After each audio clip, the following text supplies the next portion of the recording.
మీ ఎలాంటి వ్యాపార ప్రకటనలకైనా వెంటనే మా ఛానల్ సంప్రదించండి. అందరికీ నమస్కారం.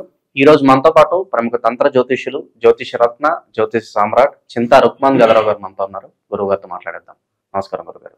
మాతృదేవోభవ, పితృదేవోభవ, ఆచార్య దేవోభవ. ఓం నమో మాందేశ్వరాయ నమః. గురుగారు, జ్యోతిష శాస్త్రం ప్రకారం ఓవరాల్ గా మనకి 27 నక్షత్రాలు ఉన్నాయి. సో దానిలో ముందుగా మనం అశ్విని నక్షత్రం గురించి మాట్లాడదాం. ఏంటి ఈ నక్షత్రం యొక్క ప్రత్యేకత, సహజ లక్షణాలు ఏ విధంగా ఉంటాయి? ఈ నక్షత్రంలో జన్మించిన వారి పుట్టు దగ్గర నుంచి మరణించే వరకు ఎలాంటి పరిస్థితులు లైఫ్ లాంగ్ ఎదుర్కోవాలి? ఆలయ పరిహారాలు కావచ్చు, జీవిత పరిహారాలు కావచ్చు, పూర్తిగా ఈ అశ్విని నక్షత్రం గురించి మాకు తెలియజేయండి గురుగారు. నక్షత్రాలు అనేవి 27 నక్షత్రాలు ఉన్నాయి. ఈ 27 నక్షత్రాలు గ్రహాలు ప్రయాణించడానికి కావాల్సినటువంటి 27 దారులు అని చెప్పచ్చు. ఎందుకంటే 27 దారులు అనే దానికన్నా ఈ 27 నక్షత్రాలకు ప్రతి నక్షత్రానికి 4 పాదాలు ఉన్నాయి. అట్లా 27 నక్షత్రాలకు 108 పాదాలు ఉన్నాయి. అంటే ఈ 108 మార్గాలు గ్రహాలు ప్రయాణించడానికి, 9 గ్రహాలు ప్రయాణించడానికి 108 మార్గాలు అని చెప్పచ్చు. ఈ చారలని అట్లా ఎత్తుకుంటే మొదటి నక్షత్రం అశ్విని నక్షత్రం. ఈ అశ్విని నక్షత్రం 4 పాదాలు ఉంటాయి. ఈ నక్షత్రం కేతు గ్రహానికి సంబంధించింది. ఈ కేతు గ్రహము అనేది మనకు సర్పగ్రహంగా పరిగణిస్తారు. ఈ కేతువు అనేది ఏంటంటే పరబ్రహ్మ పరివ్యాజక యోగము, సన్యాస యోగము, ఇలా ఏది నాకు వద్దు అనేటువంటి తత్వం ఉన్నటువంటి నక్షత్రంగా చెప్పచ్చు. కాబట్టి ఈ కేతు అనేది ఎక్కువగా ఆశపడితే ఈ నక్షత్రం వాళ్ళకు ఫలితం కన్నా వీళ్ళు భక్తి జ్ఞాన వైరాగ్యాల వైపు ఆలోచిస్తే వచ్చే ఫలితం బాగుంటుంది. అత్యాశపడకూడదు, అత్యాశపడకూడదు, అట్లా ఆశపడకుండా ఉంటే కూడా జరగదు కదా. కాబట్టి వీళ్ళు ఎక్కువగా దైవ చింతన, భక్తి జ్ఞాన వైరాగ్యాలకు సంబంధించినటువంటి క్వాలిటీస్తో వెళ్ళారంటే మంచి ఫలితాలు ఉంటాయి. ఎందుకంటే కేతు మోక్షకారకుడు కాబట్టి మోక్షం ఎలా వస్తుంది? భక్తి జ్ఞాన వైరాగ్యాలు ఉంటేనే వస్తుంది.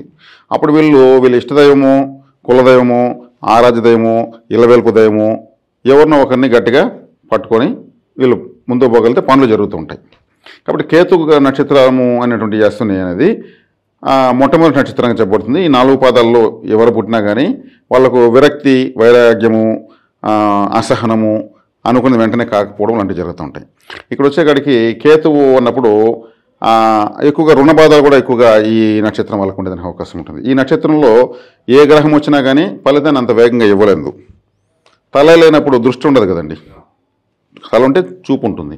కాబట్టి ఇక్కడ వచ్చేకాడికి ఏమీ లేనప్పుడు అక్కడ ఏముంటుంది? తత్వజ్ఞానమే ఉంటుంది. గురువు ఈ నక్షత్రంలో ఉన్నాడు అనుకోండి, డబ్బులు ఇవ్వలేడు. నెక్స్ట్ ఇంకో నక్షత్రంలో ప్రయాణించినప్పుడు అక్కడ గ్రహాన్ని బట్టి ఇక్కడ గురువు జ్ఞానకారకుడు, మోక్షకారకుడు. దీంట్లో వచ్చినప్పుడు ఆయన కూడా వైరాగ్యంతో ఉండిపోతాడు. కాబట్టి ఈ అశ్విని నక్షత్రము అనేది ఇక్కడ వచ్చేకాడికి అశ్విని దేవతలు ఈ నక్షత్రానికి అదే దేవతలుగా చెప్తారు. అదే దేవ వైద్యులు అంటారు వాళ్ళు. చాలా శక్తివంతమైంది. ఈ నక్షత్రంలోనే సూర్యగ్రహం ఉచ్చస్థితి పొందుతుంది. సాక్షాత్ గ్రహరాజే ఉచ్చస్థితి పొందుతాడు. కాబట్టి ఈ కేతువుకి కర్మే లేదు. 8 అష్టకర్మలు ఉన్నాయి, 9 గ్రహాలు ఉన్నాయి. ఒక కర్మలైన నక్షత్రం గ్రహం ఏదైనా ఉండదు కేతు. ఆ కేతు నక్షత్రం ఇదే కాబట్టి ఇక్కడ వీళ్ళకు ఆశపడితే ఫలితాలు తక్కువ ఉంటాయి. కానీ ఇతర గ్రహ దృష్టిలో కేతు మంచి స్థానాల్లో ఉండడము, లాభంలో ఉండడము, లేదు 6లో ఉండడము, లేదు శుభగ్రహ దృష్టిలో ఉండడము, శుభగ్రహ నక్షత్రంలో ఉండడము, ఇటువంటి స్థితుల్లో వీళ్ళ జాతకంలో ఉన్నప్పుడు వీళ్ళకి మంచి ఫలితాలు సంప్రాప్తిస్తాయి. అది దైవికంగా పోతే వీళ్ళకి గుర్తు ఒకటే, దైవికంగా వెళ్ళాలి. ఏదైనా దైవారాధనలో ఉండాలి. ఒక మెడిటేషన్ కానీ, లేదు ఇంకేదైనా ఒక పీఠంలో తరచు వెళ్ళి రావడం కానీ, ఒక టెంపుల్కి వెళ్ళి రావడం కానీ, ఇట్లా ఆధ్యాత్మికమైనటువంటి భావాన్ని ముందు జోడించుకుంటే అది ఒక ఇంధనం లాంటిది, జీవిత పర్యంతం బాగుంటుంది. ఈ అశ్విని నక్షత్రానికి భరణి, పుబ్బ, పూర్వాషాఢ నక్షత్రాలు సంపత్తారులు అవుతాయి. ఈ సంపత్తారులో వీళ్ళు ధనపరమైనటువంటి విషయాలు చేసుకోవచ్చు. అదేవిధంగా కృత్తిక, ఉత్తరాషాఢ విపత్తారులు అవుతాయి. ఈ కృత్తిక, ఉత్తరాషాఢ నక్షత్రాలు ఉన్న రోజుల్లో వీళ్ళు ఏ పని చేయకూడదు. ఈ నక్షత్రాల్లో ఉన్న వాళ్ళతో కలిసి భోజనం చేయకూడదు, కలిసి డిస్కషన్ చేయకూడదు, కలిసి ప్రయాణం చేయకూడదు. విపత్తు. ఆదివారం వీళ్ళకు కలిసి రాదు. ఎందుకంటే కృత్తిక, ఉత్తరాషాఢ అనేవి రవిగ్రహానికి సంబంధించినవి. కాబట్టి రవికి ఆదివారం సంబంధించిన వస్తుందన్నమాట. కాబట్టి వీళ్ళు ఐడియల్ ఫుడ్ ఇంపార్టెంట్. తలే లేదు కదా, ఏది పడితే అది తింటే ఏమవుతుంది? ఏమైనా ఫుడ్ పాయిజన్ కావచ్చు, ఇంకేదైనా కావచ్చు. అదేవిధంగా తర్వాత వీళ్ళకు కృత్తిక నక్షత్రం తర్వాత రోహిణి. రోహిణి 4వ నక్షత్రం అవుతుంది. రోహిణి, హస్తాశ్రమం ఇవి క్షేమతారలు. కాబట్టి వీళ్ళకు సోమవారం కలిసి వస్తుంది, తెలుపు రంగు కలిసి వస్తుంది. అదేవిధంగా సోమశేఖరు, చంద్రశేఖరు, చంద్రబాబు, ఇట్లా చంద్రకాంత్ ఇటువంటి పేర్లు ఉన్న వాళ్ళతో సఖ్యతగా ఉండొచ్చు. అదేవిధంగా నేను కృత్తికా నక్షత్రము రవిదని చెప్పాను కదా, రవి, రవిప్రకాష్, భాను, భానుప్రకాష్, సూర్య, సూర్యతేజ, ఆదిత్య ఇటువంటి పేర్లుతో వాళ్ళతో న్యూట్రల్గా ఉండాలి. తర్వాత భరణి నక్షత్రము అనేది వీళ్ళకు సంపత్తారు అని చెప్పాను కాబట్టి లా అనే సిరీస్లో లోకనాథం, లలిత, లావణ్య, లోకేషు, లేఖ్య ఇటువంటి వాళ్ళ పేర్లు ఈ సిరీస్లో వాళ్ళు అనుకూలంగా వాళ్ళతో న్యూట్రల్గా ఉండొచ్చు, పాజిటివ్గా ఉండొచ్చు. అదేవిధంగా ఈ సోమవారం బాగా కలిసి వస్తుంది, క్షేమతార కాబట్టి ఫుడ్ రిలేటెడ్ బిజినెస్లు బాగా కలిసి వస్తాయి. చంద్రుడు అంటే రైస్ కాబట్టి ట్రావెల్స్, మరీ ముఖ్యంగా అశ్విని నక్షత్రం కాబట్టి తీర్థయాత్రలు బాగా చేయొచ్చు. ట్రావెల్స్ అంటేనే తీర్థాలు, యాత్రలు అంటేనే చంద్రుడు వేగంగా ప్రయాణిస్తాడు కాబట్టి ఈ యాత్రలు వేగంగా చేయొచ్చు. ఆధ్యాత్మిక భావాలను వీళ్ళు ఎంత ఎక్కువ కలిగి ఉంటారో అది వీళ్ళకు ఒక కరెన్సీ, ఒక పవర్, ఒక ఇంధనం లాంటిది. అదేవిధంగా తర్వాత నక్షత్రం వీళ్ళకు ఇతర నక్షత్రాలు వీళ్ళకి ఎలా కలిసి వస్తాయని చెప్తున్నా. అంటే క్షేమతార సంబంధం దశ వచ్చినప్పుడు బాగానే ఉంటుంది, సంపత్తార సంబంధం దశ వచ్చినప్పుడు బాగుంటుంది, విపత్తారకు వచ్చినప్పుడు దశ వచ్చినప్పుడు ఇబ్బందికరంగా ఉంటుంది. అదేవిధంగా వీళ్ళకు రోహిణి తర్వాత మృగశిర వచ్చేకాడికి వీళ్ళకు ప్రత్యక్తార అవుతుంది, వ్యతిరేకమైన నక్షత్రం అనమాట. అదంటే ఇప్పుడు ప్రత్యక్తారల సంబంధించిన రోజులు ఏ పని చేయకూడదు, ఎరుపు రంగు కలిసి రాదు. అదేవిధంగా వీళ్ళకు అది ప్రత్యక్తార అంటే చాలా వ్యతిరేకమైనటువంటి రిజల్ట్స్ ఇస్తుంది. ఆ నక్షత్రాలు ఉన్న వాళ్ళతో కలవకూడదు. వేవో, కాకి, వెంకటేశ్లు, ఓబులేసు, కావ్య, కిరణ్ ఇట్లా వేవో, కాకి సిరీస్లో ఇటువంటి వాళ్ళ పేర్లతో ఉన్న వాళ్ళతో పెద్దగా సఖ్యతగా ఉండకూడదు. ఆ నక్షత్రంలో ఉన్న వాళ్ళతో ఫ్రెండ్షిప్ కానీ ఇతర ఏ విధమైన సంబంధాలు పెట్టుకోకూడదు. అంటే ఇప్పుడు ఈ మృగశిర తర్వాత వీళ్ళకు వచ్చేటువంటి నక్షత్రం ఆరుద్ర వస్తుంది. ఆరుద్ర వీళ్ళకు క్షేమతార, సాధన తార అవుతుంది. సాధన తార అంటే మనం చేసే ప్రయత్నము. ఎవరైనా సరే, ఏ నక్షత్రం వాళ్ళైనా సరే సాధన తారలో ఏ పనిని ప్రారంభించుకోవచ్చు. సాధన తారలో ఏ వ్యాపారం స్టార్ట్ చేసుకోవచ్చు, స్కూల్లో చేరచ్చు, వెహికల్ కొనొచ్చు, ఇంకా ప్లాట్స్ కొనొచ్చు. ఏ సాధనమైన పనులు సమకూరుదరలో ఉన్న అశ్విని నక్షత్రానికి 6వ నక్షత్రం ఆరుద్ర నక్షత్రము. ఆరుద్ర నక్షత్రం వీళ్ళకి జీవిత పర్యంతము సక్సెస్ని ఇస్తానే ఉంటుంది. కాబట్టి ఆరుద్ర నక్షత్రంలో వీళ్ళకు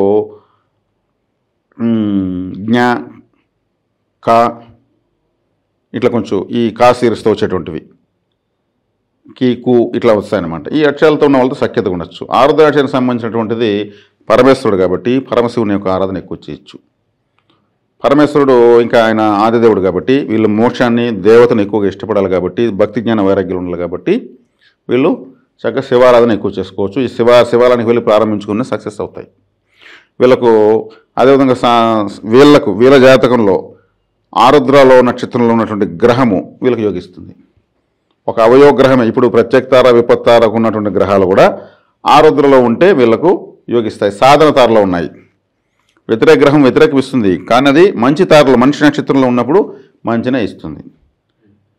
అదే అనుకూల నక్షత్రాలు మన గ్రహాలు ఇప్పుడు నేను విపత్తార, అదేవిధంగా ప్రత్యక్తార అని చెప్పాను కదా, అక్కడగా మంచి పోయిన అనుకోండి అవి చెడ్డ చేస్తాయి.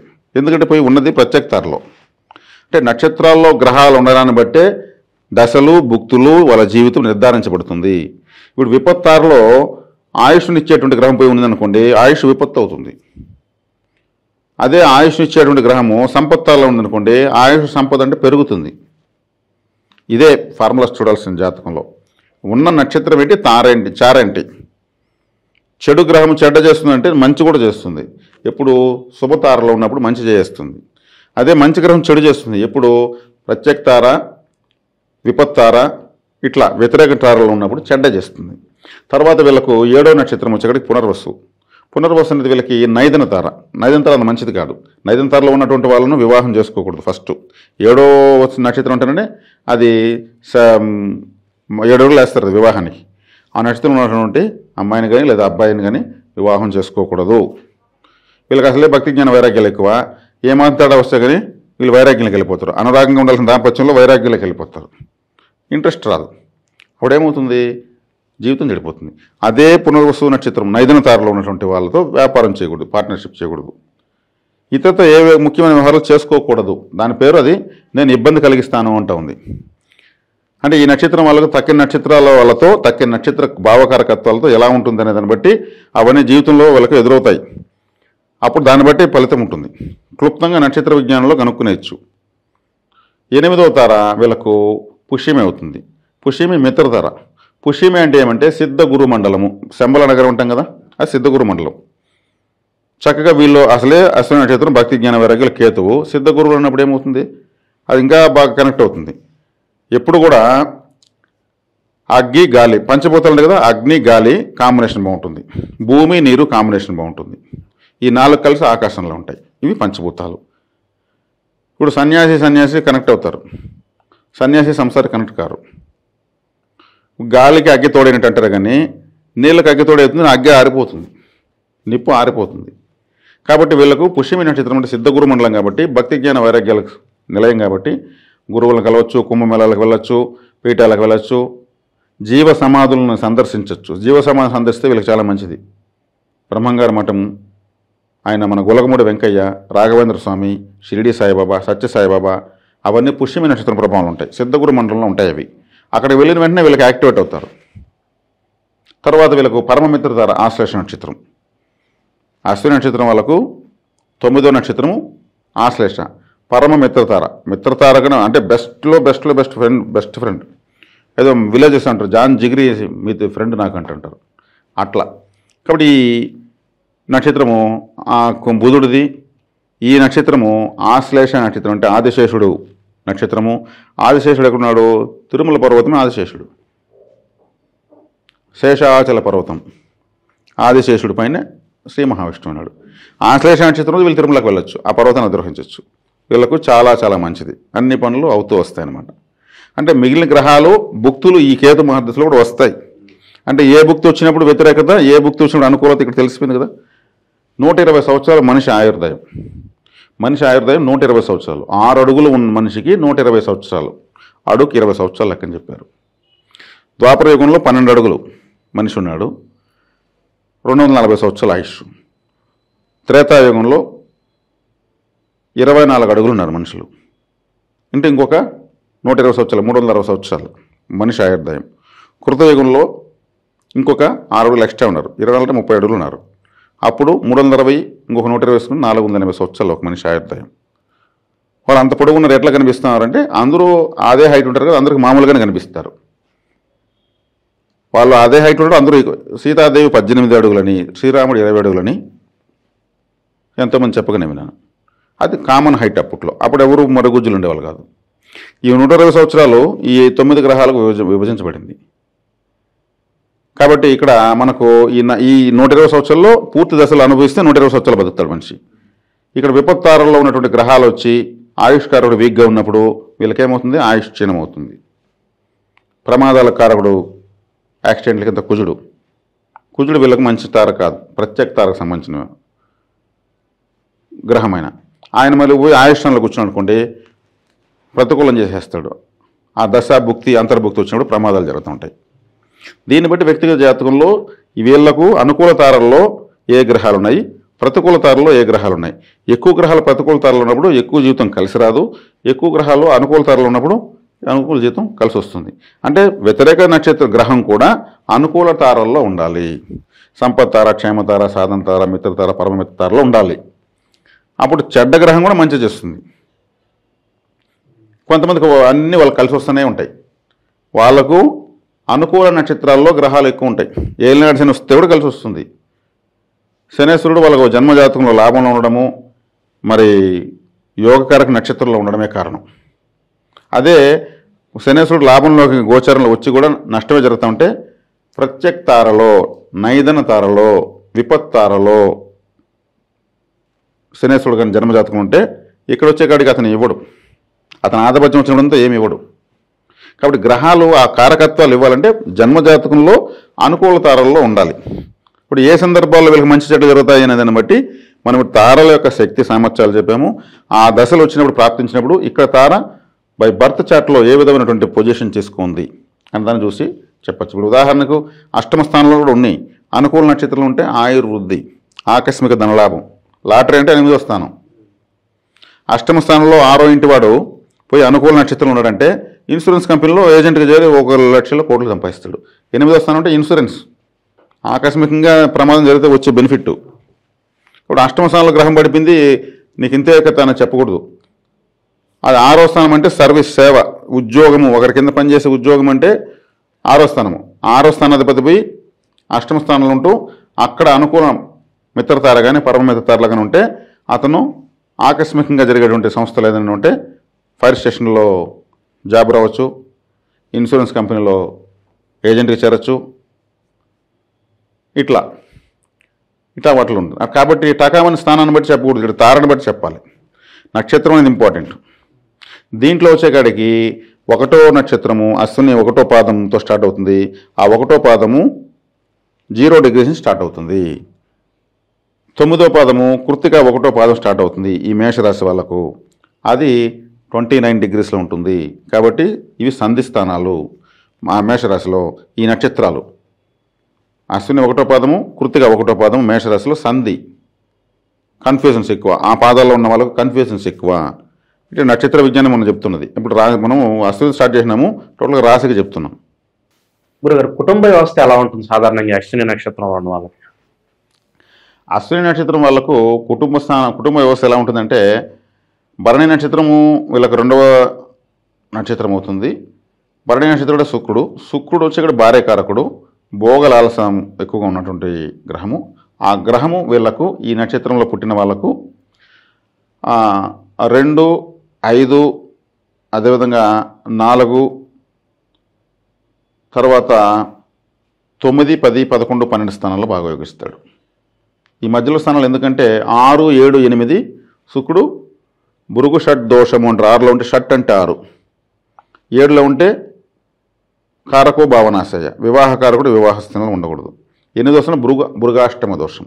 కాబట్టి 9, 10, 11, 12 స్థానం. 12వ స్థానం అంటే శుక్రుడికి చాలా కంఫర్టబుల్ ప్లేస్. అంటే కుటుంబం అంటే భార్య, పిల్లలు, సీరియల్ నెంబర్ 1. కాబట్టి వీళ్ళకు శుక్రుడు మంచి స్థితిలో ఉన్నప్పుడు ఈ నక్షత్రంలో పుట్టిన వాళ్ళకు కుటుంబ జీవితం చాలా బాగుంటుంది. శుక్రుడు వ్యతిరేక స్థితిలో ఉన్నప్పుడు భార్య వ్యతిరేకం అవుతుంది. అందులో 7వ స్థానము మేషం, మన తుల అవుతుంది.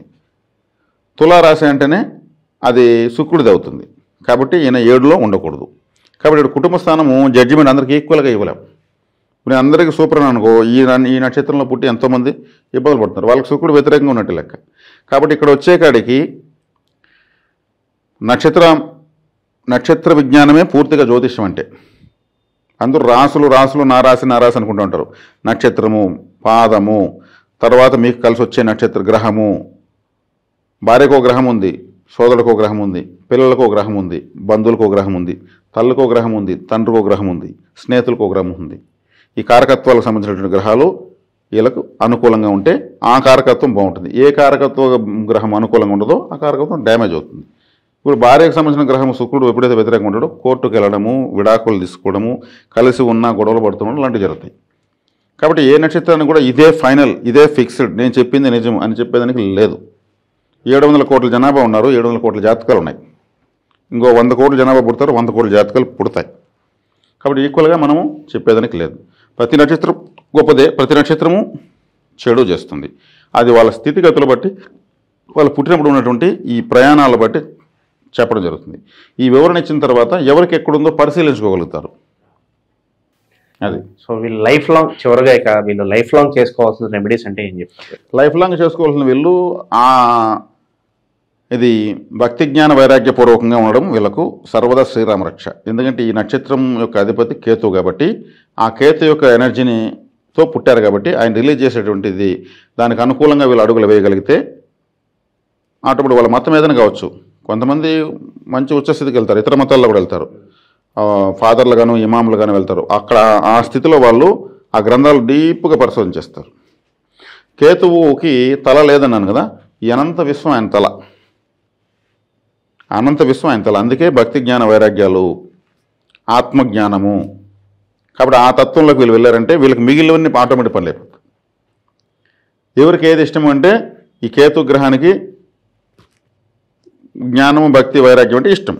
దాంట్లోకి వెళ్ళి వేరే పనులు చేస్తే సక్సెస్ అవుతాయి, దాంట్లో ఎటువంటి సందేహం లేదు. మత ప్రచారకులు గాను, ఆలయాల పునరుద్ధరణ చేసేటువంటి వ్యక్తులు గాను, ధార్మిక కార్యక్రమాలు ప్రచారాలు చేసేవాళ్ళు కానీ ఎంతోమంది ఉన్నారు కదా. ఇప్పుడు ప్రతి మతంలో ఉన్నారు. ఇదే నా జీవితం, నేను మన మతాన్ని అభివృద్ధి చేసానికే నేను పుట్టాను, అందుకే అంకితం అంటుంటారు. వాళ్ళ కేతు డిసైడ్ అయిపోయింటాడు.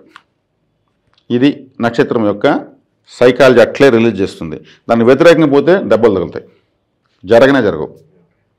కేతు నక్షత్రంలో పుట్టి భక్తి జ్ఞాన వైరాగ్యంలో పోకుండా సినిమా యాక్టర్ కావాలని పోతే వశీకారం రాదు. సినిమా అంటేనే ఒక ఆకర్షణ. ఇక్కడ తల్లని గ్రహంలో ఉన్న వాళ్ళు పోతే వశీకారం తిరిగి వాళ్ళు మళ్ళీ మామూలుకి వచ్చారు. ఇలా ఉంటుంది. ఓవరాల్గా అశ్విని నక్షత్రం గురించి వాళ్ళ లైఫ్ మొత్తం ఎలా ఉంటుంది, ఎలాంటి పరిహారాలు చేసుకోవాలి అద్భుతంగా వివరించారు. ధన్యవాదాలు. ధన్యవాదాలు.